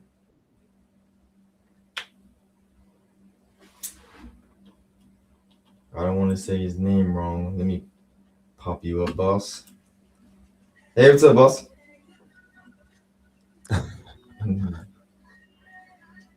Can you hear me? Hey man, can you hear me? Yeah, I can hear you now. I don't want to mispronounce your name. How do you say your name? Isidro. Isidro? Isidro. Isidro. Yes, sir. Okay, Isidro. Okay. So, what do you think about the? I don't know how long you've been listening. How long have you been listening? Only a couple of minutes, but yesterday I tuned in a little bit, and I've mostly been typing away at the comments and stuff like that. Okay. So, what do you think about the topic? The topic is atheism is foolish, and Paul confirms God exists. What do you think? I just kind of wanted to touch on some of the other topics that you were talking about. And, was it a topic I said today? Something I said today? Yeah. Just a couple of minutes ago. You're saying how you hate the idea of atheism. So I identify as atheist, and I don't think there is anyone or anything or any belief system telling me how I should, or I guess you can say what I should believe in. So it's just kind of myself forming my own, moral code, what I think or how I think I should be living my life. So are you telling me that from birth you were an atheist? No. Well, I mean, I guess from birth, yes, but I was I grew up Catholic. So then what you just said wouldn't actually be true. You just made a statement stating that you don't need someone telling you, how to be an atheist or anything like that. But in fact, there had to be, because you just confirmed that you were a Catholic at some point. So something had to influence your change in direction from Catholicism to atheism. Yeah, for sure. Yeah, I think. Right? I'm sorry, Rob. I said, so something did influence that then. I think it was just more me kind of questioning the faith. I wouldn't say it was a particular belief. I think it's just more of an internal thought. Me going, well, is this really what happened? Is this really kind of, what I need? Or I guess you can say, does this make sense to me? Mm-hmm. And so for me, it just kind of stopped making sense. As a Catholic, I did, I was baptized, did my communion, did my confirmation, even taught confirmation. But at some point, I just kind of went, and it was a church goer, went every Sunday and stuff like that. Mm-hmm. But to me personally, it just kind of stopped making sense. So then there was, between you going to church every Sunday to where you are now, there had to be either an influence or an event that made you say, I'm going to question this. I've always been very curious mind, The reason I asked that that way is because I've never seen like someone, like, for example, I've talked to people who were Christians and then they went to atheism or agnostic, or they were a part of something first and then they went to something. It's always usually an event that happens or something happens that sparks it that transitioned them versus someone who never was a Christian or never was a Catholic, right? And they were just introduced to atheism first. This is a completely different approach versus someone Yeah, usually. I think it's just kind of over time. I've always kind of I guess I've always had moments where I question the faith, and I think over time it just, as I kind of started looking into it and looking at what the alternative beliefs might have been, or what the explanations are for whether there is or isn't a God, and you know, So then you would disagree with Paul actually confirms an existence of God. yeah, yeah. Why so? Not just I guess denying Paul's claim, but just denying the claim that there is one. Well, the reason I say Paul is because even by skeptic scholars or atheist scholars, they confirm that Paul has at least 7 authentic writings. And in these 7 authentic writings of Paul, Paul is stating something very significant, which is there is a God, there is a Jesus, and Jesus died for our sins, and he rose from the dead, and he's now in heaven. So I'm curious, why would these atheist scholars even consider that the fact that these things are at least authentic to Paul? Yeah, so I guess from a historical point of view, I think atheists would agree that the disciples, Jesus, were real people, Mhm. and whether they were or weren't doesn't really matter to me. It doesn't matter if Alexander the Great was a real person to me. It doesn't matter if Socrates or Plato were real persons to me. Whether they existed or not, I don't think that's something really that I guess It's significant to you. would be of significance to somebody who would question whether God is real or not, right? The reason I think that their existence matters is because confirming their existence confirms that these things have to be at least looked into. What I mean by Yeah, that is, yeah, for sure. if if God does exist and a man walking the earth claimed to be God, is that at least worth looking into? There was someone walking this earth that claimed that he was God in the flesh and he had a father who was still in heaven. Yeah, So I mean, if that person existed, that is a very, very, very huge claim to oh say yeah, that this person of course. existed. Yeah, You that's why I say their existence matters, because if you don't confirm their existence, then who cares? Then I can see what you're saying about who cares if this person existed. It doesn't matter. But we're talking about a person who changed the world even that we're in today.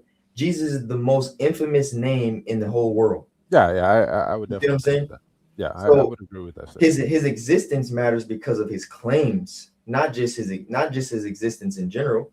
His Yeah, his his claims and confirming his existence are significant. Would you agree? right. Yeah, yeah. I mean, for sure. I think much of what you said is definitely true in the historical sense. Obviously, those are big claims, Yeah. um, especially from a religious point of view. And that Yeah. sorry, go ahead. I don't Oh know. no, I was gonna say I've also kind of been looking at kind of the differences between Judaism, Islam, and Mhm. Christianity, and trying to figure out why, They're um, different. if Jesus was God, why they still don't haven't united. I guess you can I can say tell you why. because I could easily tell you why. yeah, well, yeah, I mean I know why, but why do you think? I'm just curious real quick. It's off well, topic, but I just want to know really quickly, why do you think that they differ? yeah, I mean, from my understanding, it's that Jews they believe that Jesus was not God, and they still believe in the Old Testament God, and that God cannot be flesh. And then for much of Islam, it's that they believe Jesus was a prophet and not God, and I guess Muhammad had other was also another prophet 500 years after Jesus. So they kind of want to latch onto a more, I mean, I guess at this point, I can't even say it's a modern prophet, you know. Yeah, so, But so I have seen a lot of, you know, I guess arguments against Islam, yeah. and I would say, I mean, if anything, I think the two that are more of a bigger focus is Judaism and Christianity. It's like, why haven't the Jews completely converted? Why is it that they're not even being taught the New Testament? So the funny thing about that is, Yeah, so quickly for what you just said. So the reason that Islam is doesn't agree with Christianity is hmm because Islam actually contradicts their own prophet. yeah, Jesus I've Je- seen. Jesus is saying, "I am the Son of God, and I've came here to save the world." Right. And Islam is claiming God could never have a son. Jesus is just a prophet. But here's the issue. The issue is, even in the Quran, Jesus is the one coming back to save the Quran. So in the Quran, they say that Jesus is coming back. So why would an ethnic Jew be coming back to save Arabs? Why isn't your Allah sending Muhammad back to save the world? Right. They're contradicting themselves in their own book. So Yeah, I've seen a lot of those arguments. yeah, Yeah. throw them out. We don't care about that. Throw them out. That's false prophet. Yeah. No, Now, I get that. Judaism and Christianity, right? Mhm. Judaism and Christianity, they are hand in hand. They go together. And actually, one important fact that a lot of people actually either don't know or actually never actually really thought about or were taught is Yeah. actually it depends on the Jew you're talking to. There are Jews that believe in Christ. They're called Messianic Jews. Yeah. You know what I'm saying? I've So heard of it that really term. Yeah. depends on the type of Jew you're talking to. Yeah. So there's some Jews that believe in Christ, and there's some Jews that don't.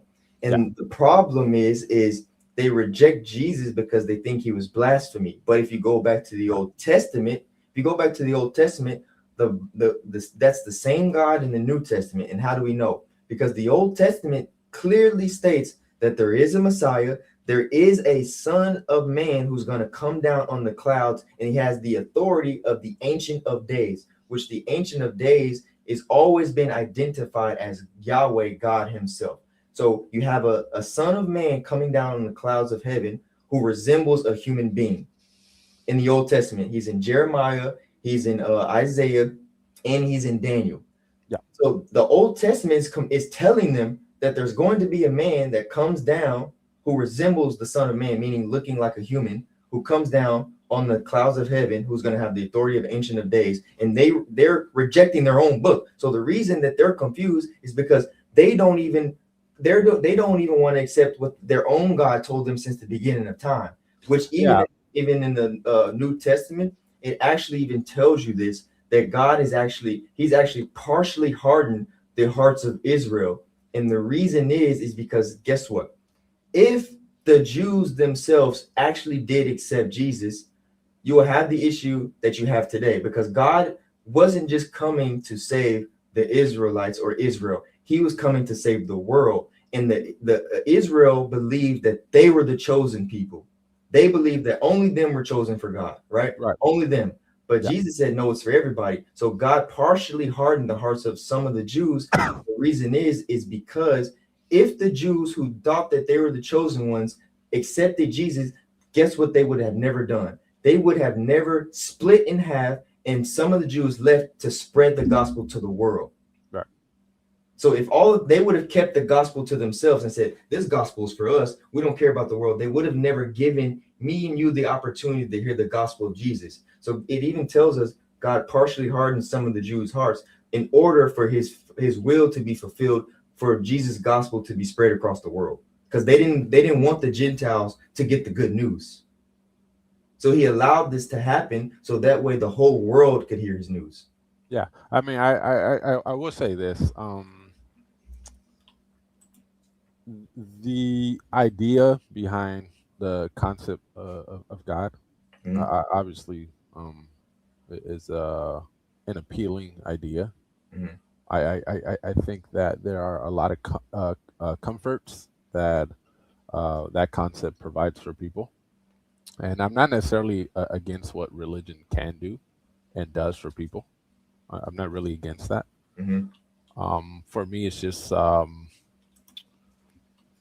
without trying to be offensive, it's just kind of a Oh fairy no, tale. nothing taken. I don't take this personally. And It's great. like for me personally, it's like, okay, and even within our own communities and stuff like that, I can see the church and um, they do a lot of community outreach and cleaning up neighborhoods and Mhm. cleaning up addictions, and I'm all for that, right? I'm not saying, oh, let's abolish it. No, The this is not good what the good deeds. right, of Yeah. course. I mean, even helping people cope with death. I think it's a beautiful concept, right? So Going to what is heaven. it? Yeah, What is it that you do reject or question? Because you said there's some of these things here. You're like, I'm yeah. cool. I just don't accept that. I mean, I'm familiar with the concept of God. I Mhm. just don't accept the concept of God. While that stuff sounds nice, it's Mhm. like I don't think I need that to be a good person, right? To Well, well, that's the and I know it's subjective. I mean, I've been looking into this kind of stuff for a while. I know people say, oh, it's not about being good to get into heaven, but the thing is, I don't want to be good to get into heaven. I want to be good just to be good, and that's the difference. The thing is, I feel like a lot that's of Christians. the thing though is there's not one human being. This is the reason why Jesus said he came in the first place because No, I get that. he's stating objectively, not subjectively. He's stating objectively there is not one good human being that walks this earth because every single one of you sins.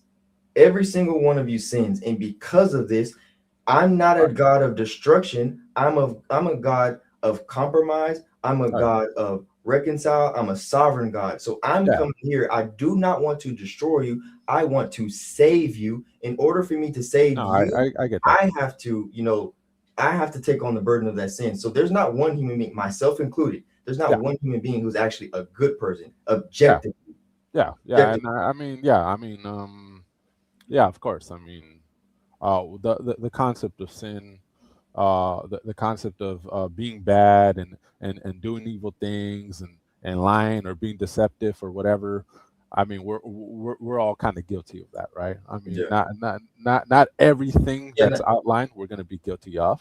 Correct. I mean, some might, you know, Mhm. but I think So with, then, with me, it's not about um, being saved. With me, it's if I feel like I lived a good life and I did good, you know, but with and atheism, this is the yeah, other part. This is why I like actually talking to atheists because this is my thing. What would a good life matter yeah, if we pass away and nothing exists? This means ultimately you're living yeah. for nothing. So if you're living Well, for nothing, yeah, why do you care to be good? yeah. So I would say it is a very individual kind of um, I guess goal. Not everyone, if But they found why out, if nothing matters? Like if yeah, there is nothing after this, why would it matter? yeah. So for me personally, uh, I would say it gives me a higher value for life, knowing that after this, like this is the only thing I get. For me, I would treasure this life more than anything, right? But if it's Yeah, subjective, that means you have no value. That's the yeah, problem. yeah. I mean, at the end of the day, maybe I don't, right? And No, I'm I okay think with you that. do. I think you No, do no, because and that's fine. I think As a you are Christian, made in the image yeah, of God. as a Christian, you would say that, and that's fine, right? I understand that. I've had these No, no, conversations. I'm asking you Yeah, because you're the atheist.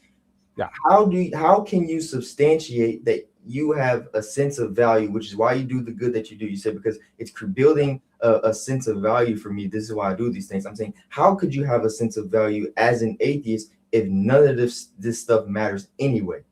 Yeah, I mean, at the end of the day, if we kind of identify what it means to value something, yeah.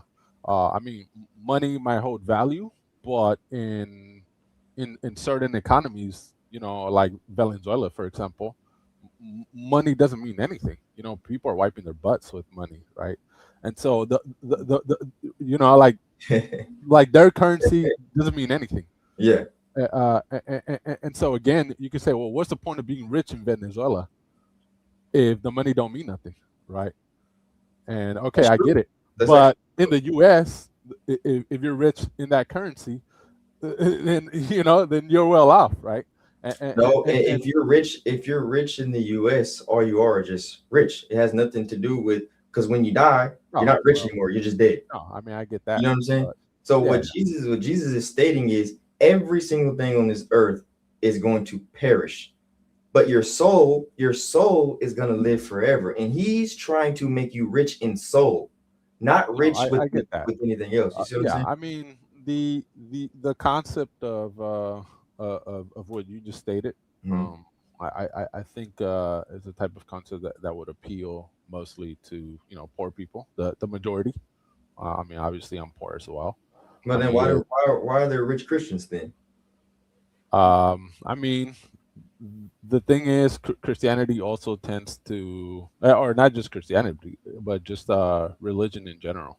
They tend to fearmonger. They say things like, well, if you don't believe, you'll burn in hell for all eternity, and it gets people thinking, damn, like, what if that's actually what happens? And I think just out of fear, people tend to. But that's what you're doing. You're stating, well, there is no God, so I'm okay with it if I'm wrong of going to hell. Well, I mean, as an atheist, I don't believe in a hell, right? No, I know that, but I'm saying if Uh-huh. you are wrong, then what? Yeah, yeah, okay, You so have no way, just like your argument against me is, you have no, no no, way of saying that there actually is a God. I could put yeah, the same hypothetical on you and yeah, say, of what course, if you're wrong and you take your soul there? What do you do then?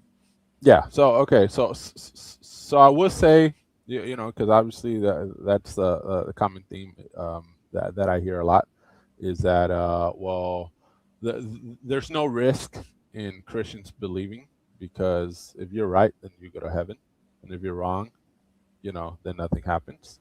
No, And if we're right, it's not just go to heaven. If we're right, Jesus is stating you're going to have a new body that will never die. So I'm going to be born again in this flesh, but it will never be able to die again. I'm going to have all the good foods to eat. I'm never going to have to worry about cancer. I'm never going to have to worry about scratches or burns or crying or any of these things. He's yeah, stating that the earth we live on is going to be a new one that I will get that. never perish. I So get it's that. not just go to heaven. It's a reforming of Yeah, what we see today. yeah, yeah. I mean, as I said before, it sounds good, right? And I think that's the Doesn't big that sound appeal. better than what we live right now? Well, of course, So why would you not want to at but least take yeah, but that but risk? that's also kind of the fantasy of it. The fantasy of it is what I'm saying. It's supposed to be above where we are now, so that it can appeal to people, so that people say, I want a piece of that, you know. Um, but what I was saying is that, you know, for me personally, it doesn't matter to me. You Well, know, I think okay. This is. yeah, I'm gonna just ask this: what about God do you reject? Because there's something about God that you say I uh don't believe in His system. So there's something that's making you say yeah, I reject Him because of. yeah. So I think it's the main thing. I think What it's the kind of hell? the inconsistency of his God given morality. Um, I think people like to say, he's responsible for, giving us a moral compass. People say, well, without God, how would you know right from wrong? But the thing is, and I know kind of the answer that people already give when I kind of question God's morality. People say, well, he's God. His actions are not immoral; they're righteous. Okay, so what you're Um, stating is yeah, you reject God because you don't think He's actually all good as He's portraying to be. yeah, exactly. Okay. Okay. And I would guess I would I would have guessed that the reason this is because a lot of it has to do with possibly the Old Testament God. Yeah, I mean, of course. Yeah. And a lot of times what I see is when you're on that side of the world, like when you're on the atheist side of the Old Testament, Yeah.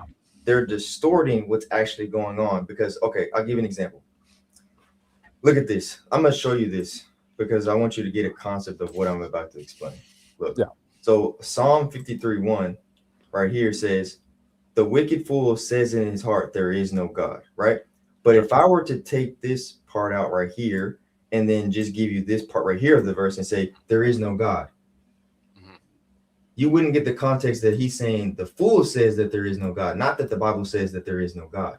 But if I just give you this concept right here and just say there is no God, and then put that out there, so what they're doing is, for example, like in places like Deuteronomy or Numbers, they're taking the piece of it and say, hey, look at God producing genocide in this area right here, but they're leaving out this part here, leaving out the part that God gave them 400 years to stop sacrificing babies, to stop sexually assaulting women, to stop murdering each other as brother and sister. He gave them 400 years to do this. They're leaving that part out.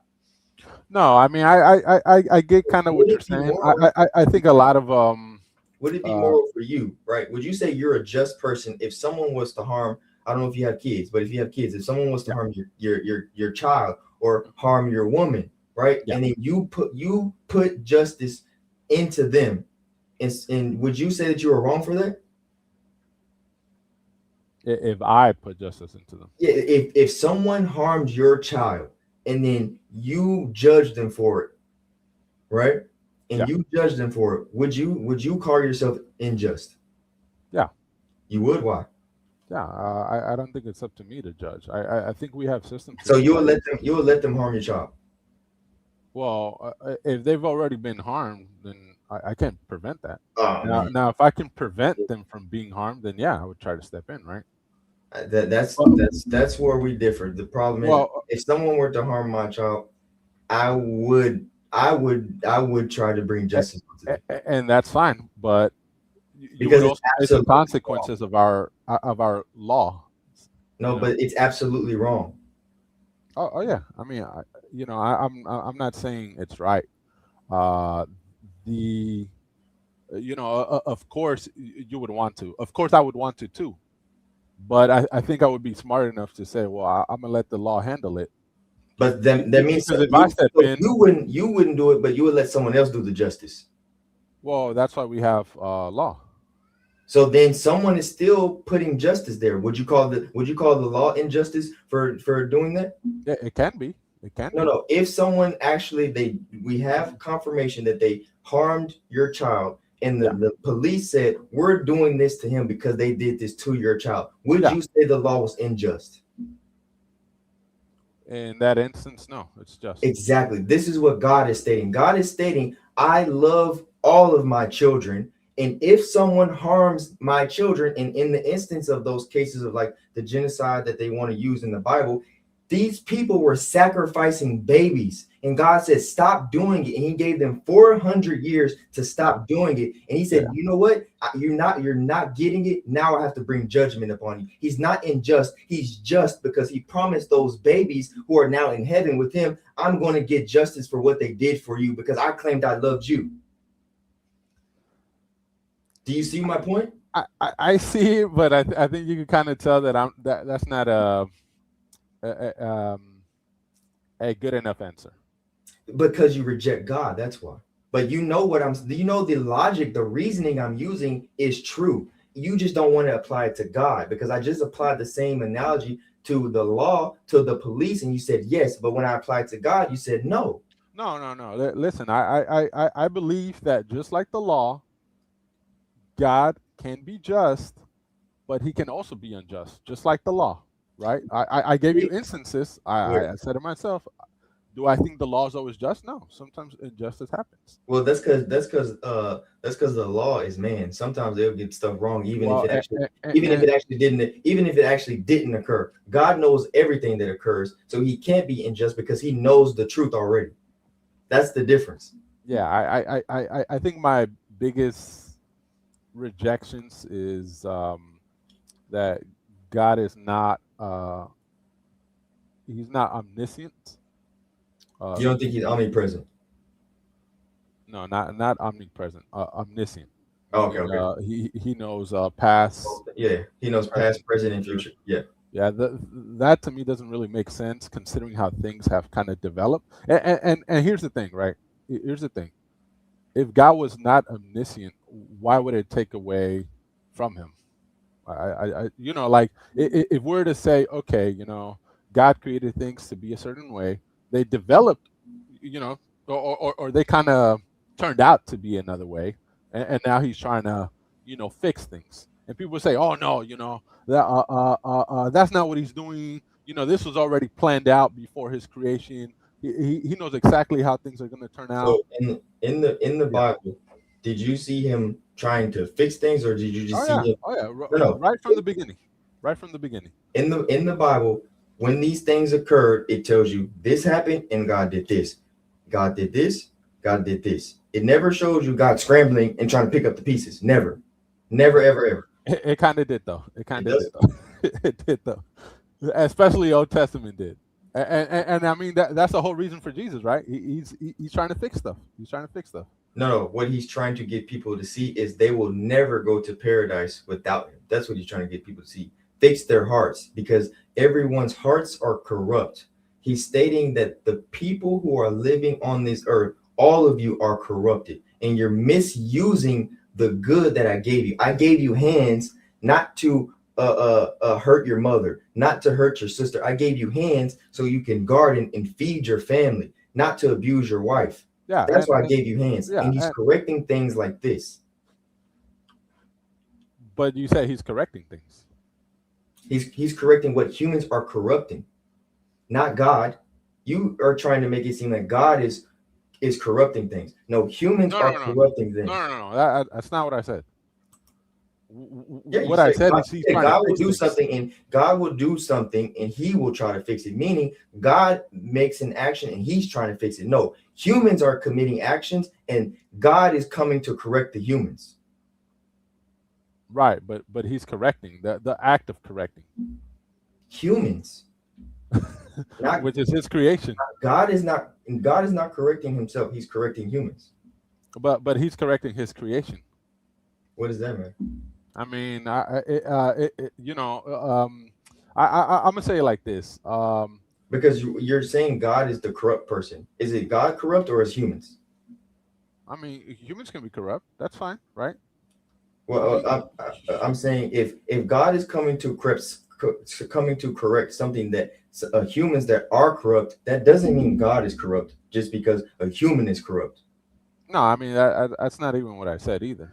I never say Well, that no, God you said was you corrupt. reject God because He's inconsistent, because He'll do something here and then try to fix it over here. But I'm telling you, it's not Him doing something over here and then trying to fix it over here. What's happening is humans are doing something here, and then God has to come clean up their mess over here because He says He loves them. That's what's happening. Yeah, I get it, and I don't think you're really understanding what I'm saying. But it's fine. I do see people are getting a little antsy though, so I'm gonna let somebody else. They starting to be like, man, these guys going back and forth. This will never end. So I do appreciate the time. Yeah, appreciate you for coming. Yeah, I definitely want to give other people a chance though. Yeah, appreciate it. But I'll see if I can come on another time, and then maybe we could pick up from there. Yeah, I appreciate you. You said Isidro, right? Isidro? Yes, sir. Okay, did I say that right or I messed it up? No, you got it. I appreciate you. Also, hopefully I see you another time. Yes, sir. Alrighty.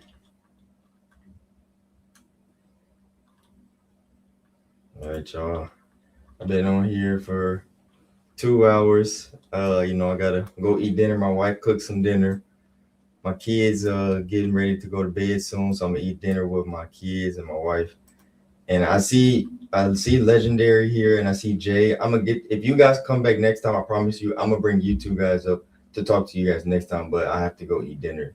I appreciate you guys for tuning in. Thank you.